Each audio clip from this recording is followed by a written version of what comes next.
It wasn't actually that I was interested in Satanism. It was that I was interested in witchcraft.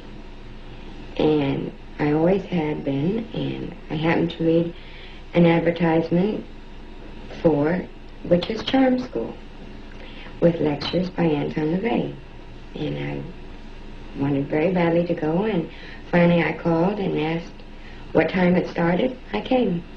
So I learned about love potions and charms, and but mostly I guess the charm school was how to attract a man. Do you think it's worked for you? Well, I think it's worked.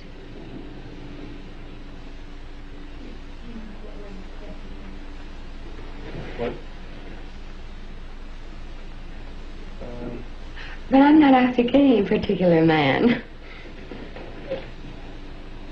There's a difference, you know? I mean, I'm not out to get one for keeps, you know? You understand what I'm saying? Yeah. Okay. I look at it this way.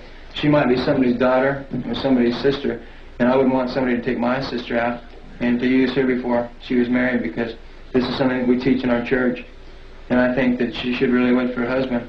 And by taking advantage of a girl, I would be doing something to someone's sister or someone's daughter that they wouldn't care to have done. And she will lose her virtue, but often regret it afterwards. And this is what we try and fight against, the sorrow that is caused by something right at the moment. What do you derive personally from the church? A great deal of pleasure. I always get a lift when I come here. I suppose like other people do when they go to church, which I haven't done for many years now. I got a little confused about all the different denominations, and I couldn't take it anymore. So everybody thought they were the only ones, and I just couldn't go along with it. And I retired into nature, and that's how I live today. And I feel that I'm usually very serene and quite happy this way. Basically, I think I've always been a witch. Ever since I was a child, I've known that this is what I've always wanted to be. And to find people that believe the same way as I do, well, it's just great. What do you get out of Satanism? For one thing, it gives you great self-confidence. You know you can do things, anything, really, anything that you want, you can do. You can accomplish either through your own ability or through magic, one of the two. I was raised to believe in God, so naturally still, I believe there is a God. I don't believe that he does all the things that you're taught in Sunday school and to believe that he does, but I do believe there is one. I don't think that God is dead. I think that we have a power, or maybe many powers. And it certainly looks to me, the way the world is going today, that what people think is the evil power. Now, I don't connect that with Satan altogether, but that is the prevailing power today. It has become an eccentricity to be honest, for instance. And all the hypocrisy that we have to not accept, because I won't have any of that. But that is going on. It revolts me. And I don't like bigotry. So in some ways I'm bigoted too, because I'm intolerant of intolerance in any form or shape. Do you have any children? No. What if you? I only have dogs. I worked up my mother complex on the dogs.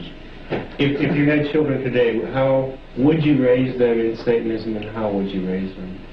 I would raise them to be themselves. I would raise them with certain ethical principles, which I feel are necessary. It's happier to be that way. I cannot tell you whether I would raise them in Satanism. I don't think I would raise them as Christians. I do not today consider myself a Christian anymore. Heard that at one time he was planning on setting up sort of a house of whips type of thing. Similar to something they had back east. There was this German gal or something like the Countess of the Whips in New Jersey or something. And I understand that she was here in San Francisco and that he was planning to do something along this line with whips and masochism, sadism, and all that stuff. And this did disturb me. But I understand that this did not pan out. Some of these rituals consist of recreations of old ceremonies that have been practiced for centuries. We recreate the ceremonies of the Knights Templars, a noble group of gentlemen who, because of social pressures, made it very obvious that they were the standard bearers of Christianity. We feel that in the light of what society has shown us in the last year or two, we have pretty much exemplified what the Knights Templars were doing, except we, of course, climate-wise, don't have to worry about calling ourselves Christians. We call ourselves Satanists. We recreate many of these ceremonies. We also recreate many of the ceremonies of the West Indian Voodoo religion. And we also utilize Norse ritual, the casting of the runes, calling upon of Wotan and Thor and Loki and all of the gods and demigods of the northern regions. Carl, have you ever seen any of the services? No, they don't let me go. It's unfit for my eyes. They don't corrupt my mind. You're never back from Carousel or Fillmore Auditorium in time enough for the session. But whenever I am, so that you get upstairs. Because then when other kids, yell at their parents, saying, well, if she can be there, why can't I be there? And so I can understand it, so I don't feel too bad about it. Well, no. I can imagine what he's on. See, he doesn't want her to get mixed in that. But he's leading other people the wrong way, the ones that follow him, We feel that the so-called carnal side of man, or the carnal nature of man, is the most important. We feel the soul is just a pittance. It's something that's sort of wrung out. Like if you squeeze an orange, you get a few drops of juice out of it, and certainly this can be the essence. But this doesn't mean that the orange is any less important simply because the juice comes out of it. We feel that the body of man, the carnal symbolism of man, is by far the most important. We feel true transcendentalism is to rise above the inventions, the puerile inventions of man for his own masochistic needs, perhaps, in the way of spiritual or soul guidance, and recognize his baser instincts, his carnal existence, as the end byproduct and as the epitome, the height of all great creation. In other words, this is the opposite. It's the very opposite, very adverse of all other religions. And it's high time a religion was born that recognized the fleshly existence of man.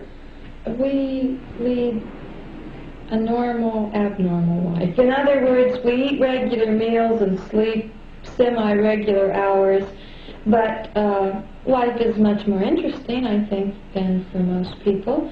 And naturally, we are involved in topics that are abnormal. I don't know, I guess they take great delight in paralleling us to, like, the Addams Family or something. This is Mr. LaVey's second wife, and he acquired the pet lion, I believe, before she married him, and I thought that it was rather interesting. I mean, I could see that if you were married to a man already and he owned a lion, you just take it as one of those things. But I thought it would took a special type of young lady to marry a man with a pet lion.